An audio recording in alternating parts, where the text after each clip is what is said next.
Estacioné en la entrada, las llantas crujiendo contra la grava. Apenas 1 hora antes, mi vecina me había llamado susurrando por teléfono que vio a unas personas metiendo cajas en mi casa. Mi casa. Dejé la conferencia a medio camino, con el corazón latiéndome fuerte, todo el trayecto, rogando que ella estuviera equivocada. Pero al subir al porche me quedé helada. Ahí estaban Emiliano, mi único hijo, de pie en la puerta con su esposa y sus hijos, cajas apiladas detrás, como si ya fueran dueños del lugar. Sus ojos se cruzaron con los míos sin una pizca de vergüenza. «Tú ni siquiera tienes familia», dijo con voz fría, tan afilada que quemaba. «Nosotros nos quedamos con la casa». Por un instante el mundo se tambaleó. Esas palabras pesaban más que la maleta que aún cargaba del viaje. En una sola frase me habían borrado. Mis manos temblaban, pero no de debilidad. Entré. Ellos seguían desempacando, los niños corriendo por el pasillo como si ya fuera su hogar. Mi nuera esquivaba mi mirada dando órdenes sobre las cajas como quien se instala en una casa nueva. Emiliano estaba rígido, su tono ya despectivo, como si yo fuera solo un estorbo que debían sortear. Quise gritar, preguntarle cómo podía olvidar las noches que me desvelé, pagando cuentas, los años que sacrifiqué para que él tuviera un futuro, pero no salió ni una palabra. En cambio, saqué el celular de mi bolsa y marqué 3 números. Mi voz sonó firme al hablar. «Soy Rosario Morales. Necesito policías en mi dirección. Ahora». Emiliano giró la cabeza hacia mí, un destello de sorpresa rompiendo su máscara. Los labios de mi nuera se abrieron, pero no salió sonido alguno. La risa de los niños se apagó en un silencio incómodo. Me enderecé respirando con calma, viendo cómo mi hijo entendía que esto no iba a ser tan fácil como creía. Y ahí supe, la batalla apenas comenzaba. La mayoría de las mañanas en Valle del Sol empiezan igual. La tetera silba, el aroma del café tostado llena la cocina y llevo mi taza a la ventana que da al jardín. Me gusta esa quietud, esa que te deja escuchar el zumbido de las abejas si te quedas quieta un rato. Mis vecinos saludan al pasar, con sus perros jalando las correas, pero no se detienen. Vivimos lado a lado, amables, pero reservados, cada quien guardando sus historias. Me había acostumbrado a ese ritmo. Desde que Emiliano se fue de casa hace años y mi esposo falleció, el silencio se volvió mi compañero más fiel. Algunas mañanas, por pura costumbre, ponía 2 tazas en la mesa solo para guardar una de vuelta en la alacena antes de que alguien lo notara. Otros días escribía tarjetas de cumpleaños para familiares que casi no me hablaban, eligiendo cada palabra con cuidado, aunque sabía que los sobres podían terminar en un cajón o en la basura. El jardín ha sido mi ancla. Arrodillarme en la tierra, sacar vida de las semillas, me dio algo a lo que aferrarme cuando la soledad apretaba demasiado. Los jitomates, las filas de frijoles, los rosales tercos, al borde de la cerca, ellos escuchaban sin juzgar. A la casa la veía igual, un testigo silencioso fiel, incluso cuando los años fueron achicando mi mundo. Por mucho tiempo me convencí de que esa quietud era seguridad. Si no pedía nada, si no exigía nada, tal vez nadie me quitaría nada más.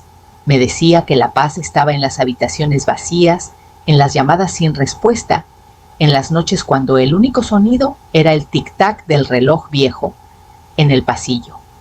Pero al estar en la puerta ese día, mirando a Emiliano con sus cajas y sus palabras frías, algo rompió ese silencio. Fue darme cuenta de que lo que había tomado por paz era solo ausencia, y la ausencia deja espacio para que otros lo llenen con sus propios deseos.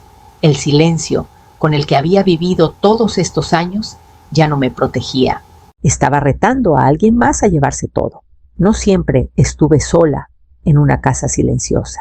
Hubo años en que cada rincón resonaba con la voz de Emiliano, fuerte e insistente, pidiendo más de lo que a veces creía poder dar. Pero siempre encontraba la manera. Cuando quiso entrar a la academia privada al otro lado de la ciudad, vendí el brazalete de oro que me dejó mi madre. No era gran cosa, pero alcanzó para los uniformes y los libros. Después, cuando llegaron las facturas de la colegiatura, que mi sueldo de secretaria escolar no podía cubrir, trabajé noches en la biblioteca y limpié casas los fines de semana.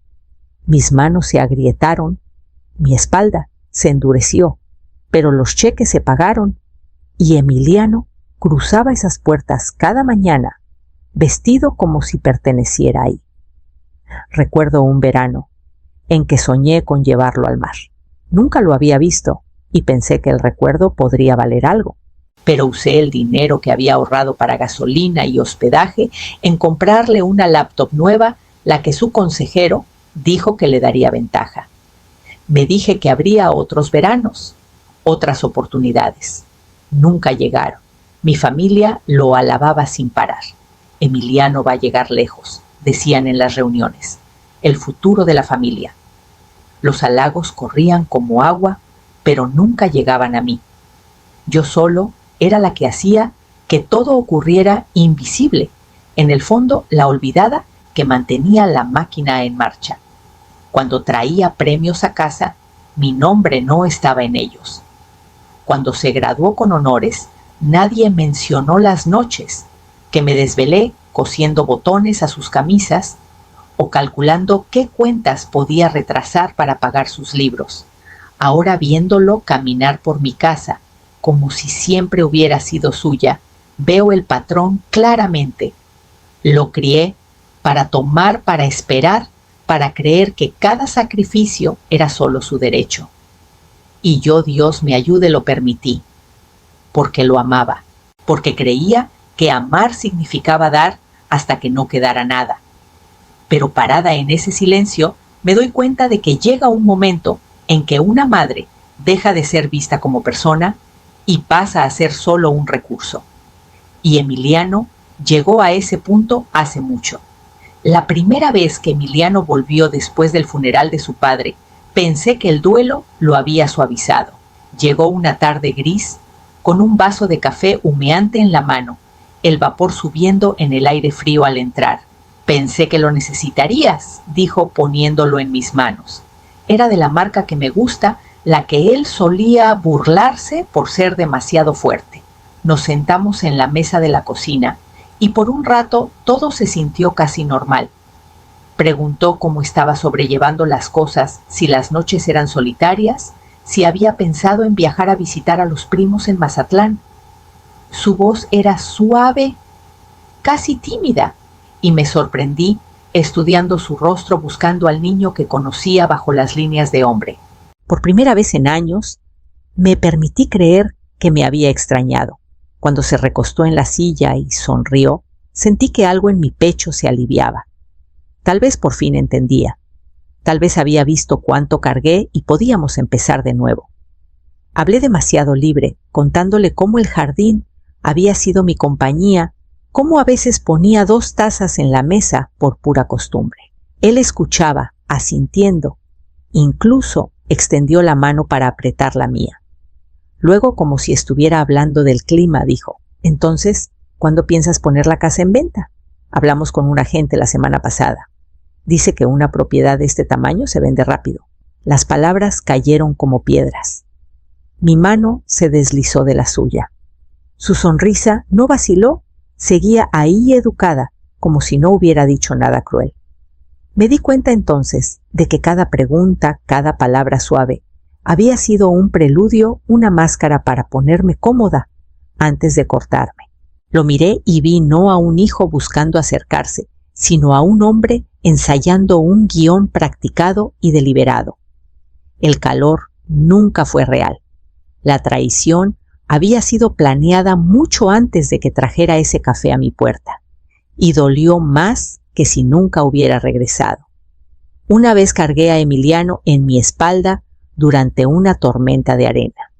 Él tenía 8 años. El camión no pasó y la escuela, por alguna razón, seguía abierta, y él rompió en llanto al pensar que perdería su asistencia perfecta. Así que lo envolví en una cobija, metí su lunch en el bolsillo de mi chamarra y caminé por el polvo que cegaba solo para llevarlo a la puerta de la escuela, antes de la primera campana. Esa noche trabajé doble turno, primero en la biblioteca, acomodando libros hasta el cierre, luego limpiando los baños del centro comunitario, cuando todos se habían ido. Mis piernas dolían, mis dedos se agrietaban por el frío, pero recordaba su sonrisa esa mañana, cuando se quitó la bufanda y dijo: «Eres como superheroína». Me aferré a eso. Hubo años así, sacrificios silenciosos. Nunca los llamé así, no entonces. Solo eran lo que hacías por tu hijo.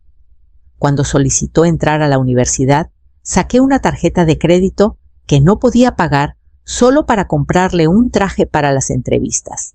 Cuando se comprometió, vendí el collar que me dio mi madre, la única joya de verdad que tenía, para ayudar con el enganche del salón de bodas. Nunca preguntó de dónde salió el dinero. Nunca preguntó si me quedaba algo. Recuerdo estar en la última fila de su boda, con las manos juntas, susurrándome a mí misma: algún día entenderá, algún día verá lo que costó. Pero nunca lo hizo. En cambio, vi cómo crecía la distancia. Primero en los silencios entre llamadas, luego en cómo su esposa nunca me miraba a los ojos cuando venían, luego en la tarjeta de la agente inmobiliaria que accidentalmente dejaron en la mesa del pasillo. Todas las noches que me dormí sentada, ordenando cuentas, remendando uniformes, haciendo listas de compras que no pasaran de 500 pesos, no significaron nada para él ahora. Vivía en la comodidad que construí, pero nunca preguntó qué me costó hacerla. Y ahora caminaba por mi casa como si siempre hubiera sido suya. Entré a mi propio pasillo y encontré a Mariana, la esposa de Emiliano, parada en el cuarto principal, con su celular en la mano, midiendo de pared a pared con una cinta métrica. Ni siquiera se inmutó cuando entré. «Qué bueno», dijo apenas mirándome. «Estamos calculando dónde poner la cuna. Este cuarto tiene la mejor luz». Lo dijo como si ya estuviera decidido, como si yo ya hubiera dado mi permiso.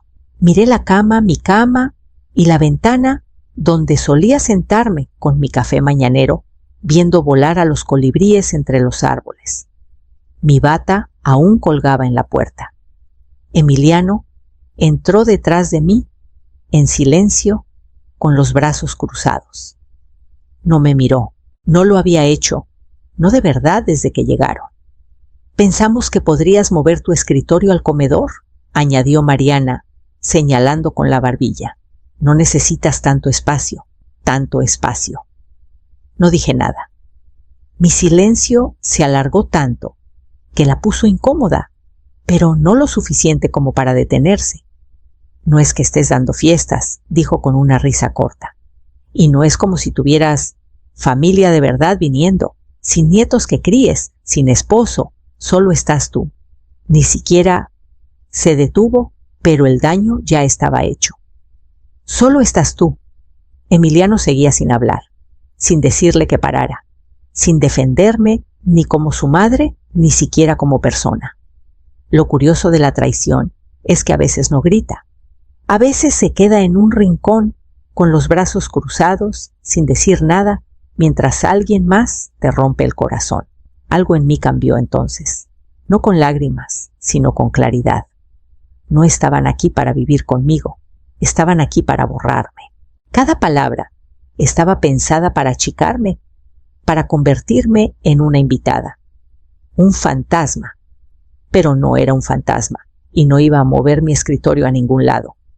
Sonreí, no del tipo que ellos reconocerían, sino del que aparece justo antes de que empieces a construir algo afilado y silencioso. Que hablaran.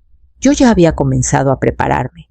Esa noche, cuando la casa se quedó en calma y las luces del pasillo se apagaron, fui al closet de los abrigos no por un suéter, sino por la caja fuerte, escondida bajo unas botas de lluvia viejas. Era lo único que llevé cuando visité al abogado hace 7 años, justo después de la boda de Emiliano. En ese entonces pagué su luna de miel y el enganche de su casa, pensando que los ayudaría a empezar bien. Mi abogado me miró a los ojos y dijo: «Puedes quererlos, Rosario, pero protege lo que construiste, hasta de la familia». Abrí la caja con manos firmes. Ahí estaba la escritura. Mi nombre solo, el mío, grabado en tinta negra sobre papel grueso. El fideicomiso, las revisiones del testamento, cada hilo legal bien amarrado. Ni una firma de Emiliano, ni una cláusula suelta. Podían mover mis muebles, pero no podían borrar mi nombre. Respiré hondo y saqué una libreta amarilla. Comencé a hacer notas. Luego, con calma, llamé a don Pepe, el vecino de 2 casas más allá, el contratista jubilado, que aún me debía un favor por ayudar a su esposa con las cuentas cuando el cáncer las apretó. «¿Todavía tienes contactos para sistemas de seguridad?» Los tenía. Para el mediodía del día siguiente, instalamos cámaras en ambas entradas, un candado inteligente en la puerta trasera y reforzamos el pestillo del garaje. Mariana pensó que solo estaba haciendo reparaciones. No preguntó. Rara vez preguntaba algo. No expliqué. Solo los dejé acomodarse. No cuestioné que Mariana empezara a apilar libros de bebés en la isla de la cocina, ni que Emiliano dejara sus zapatos junto a la puerta, como si ésta siempre hubiera sido su casa. Que se sintieran cómodos, que se sintieran seguros, que creyeran que era demasiado blanda para detenerlos. Limpié la caja fuerte, la guardé de nuevo bajo las botas de lluvia justo donde siempre estuvo, y esperé, porque a veces la verdadera fuerza no viene con un grito, viene con silencio y una llave que no saben que aún tienes. El salón de la parroquia estaba lleno de murmullos de esos que flotan entre vasos desechables, de café y sillas plegables. Estaba a media plática con doña Lupe sobre catálogos de semillas cuando mi celular vibró en el bolsillo. Un mensaje. De Clara, mi vecina de al lado. «Oye, pensé que seguías en el centro comunitario. Tus luces están encendidas». Y vi movimiento por la ventana de la cocina. «¿Todo bien?» Se me hizo un nudo en el estómago. No había dejado nada encendido. Salí al aire frío, más frío de lo que recordaba, y abrí la API de seguridad. El video estaba borroso al principio, pero luego se aclaró. Emiliano, parado en mi puerta trasera con algo en la mano. Una herramienta. La metió en la cerradura y la giró con maña. La puerta se abrió con un clic. Mariana lo seguía cargando cajas. Los niños corrían adelante como si entraran a una suite de hotel en vacaciones. Ella reía señalando hacia el cuarto principal. Emiliano asintió y desapareció por el pasillo. Miré la pantalla. Mi mano temblaba, pero me sentía extrañamente tranquila. Caminé al estacionamiento, subí al coche y manejé a casa. El cielo pasaba borroso. Árboles, señales, semáforos. Mis manos seguían firmes en el volante, pero mi estómago se retorcía con cada kilómetro. No necesitaba revisar las cámaras otra vez. Ya había visto suficiente. Al llegar a mi entrada, ahí estaba la camioneta de Emiliano estacionada como si fuera su lugar. Apagué el motor, el corazón latiéndome fuerte. Entré. La sala estaba llena de cajas. Un carrito de juguete rodaba por el piso de madera. La voz de mi nuera salía de la cocina preguntando dónde guardar las tazas. Ni siquiera me miró. «¿Llegaste temprano?», dijo Emiliano con voz plana. Lo miré. Miré la vida que estaba reacomodando sin mi permiso. Luego saqué mi celular. «Voy a llamar a la policía», dije con voz calmada. Emiliano puso los ojos en blanco. «Ay, mamá, no hagas esto un drama». No respondí. Toqué la pantalla. Y mientras ellos se quedaban ahí congelados a medio movimiento, dándose cuenta de que no iba a desaparecer, me di la vuelta y salí. Ahora estaba lista, que la ley viera lo que habían hecho. Las luces rojas y azules iluminaron la calle antes de que me levantara de los escalones. Los policías llegaron rápido, 2, uno mayor, otro joven. Ambos tranquilos profesionales. Los recibí en la banqueta con la carpeta pegada al pecho. Adentro la escritura notariada y clara.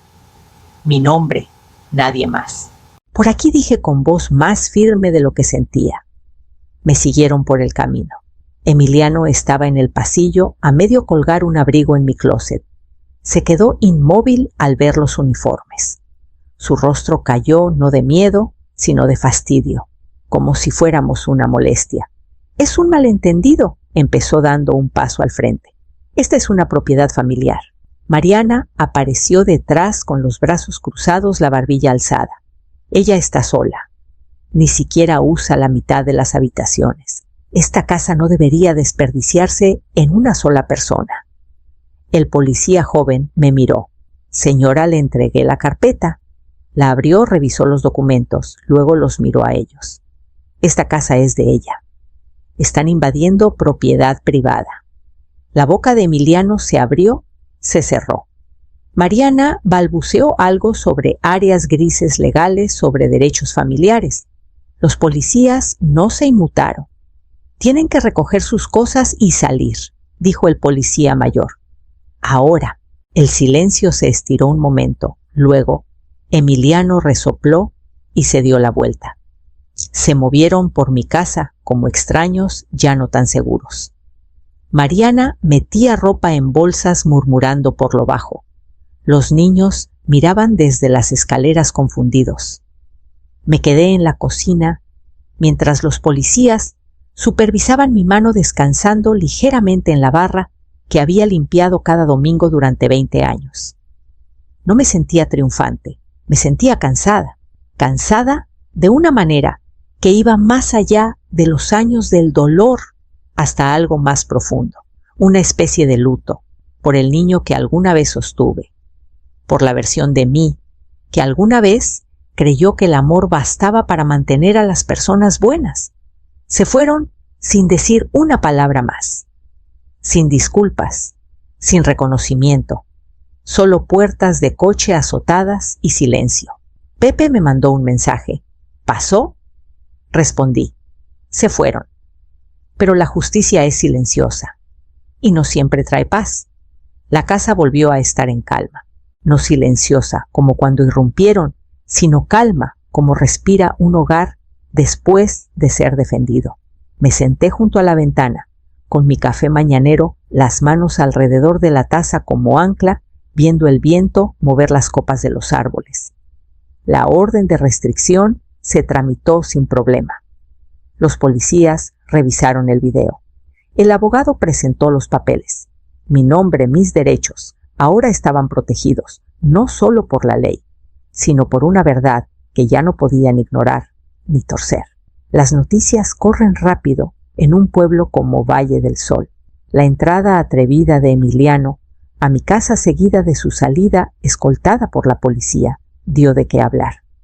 Los comentarios condescendientes de Mariana, escuchados alguna vez en el mercado, ahora repetidos en susurros, no le ganaron simpatías. La gente no me decía mucho directamente, pero saludaban más tiempo. Paraban a sostenerme la puerta, dejaban unos panecillos extra de la misa. Así suena el apoyo, aquí suave, constante, sin esperar nada. Pepe vino esa mañana con un ramo de girasoles en la mano. Pensé que el porche necesitaba algo de color, dijo con una sonrisa tímida. Siempre era cuidadoso con sus palabras, nunca presionaba por detalles. Solo aparecía cuando importaba, como cuando instaló los candados sin pedir nada a cambio. Tomé las flores, las puse en el viejo jarrón de cristal de mi abuela y las coloqué en la mesa de la cocina. La mesa que por unos días feos estuvo ocupada por gente que creía tener derecho a todo lo que construí. Ya no.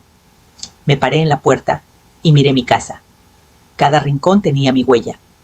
Cada ventana enmarcaba una vida que había protegido. Y pensé de nuevo en las palabras de Emiliano. Tú ni siquiera tienes familia. Sonreí para mí, dejando que el calor del café y el orgullo silencioso se asentaran en mis huesos. Tenía razón. No tengo familia. Escogí algo mejor.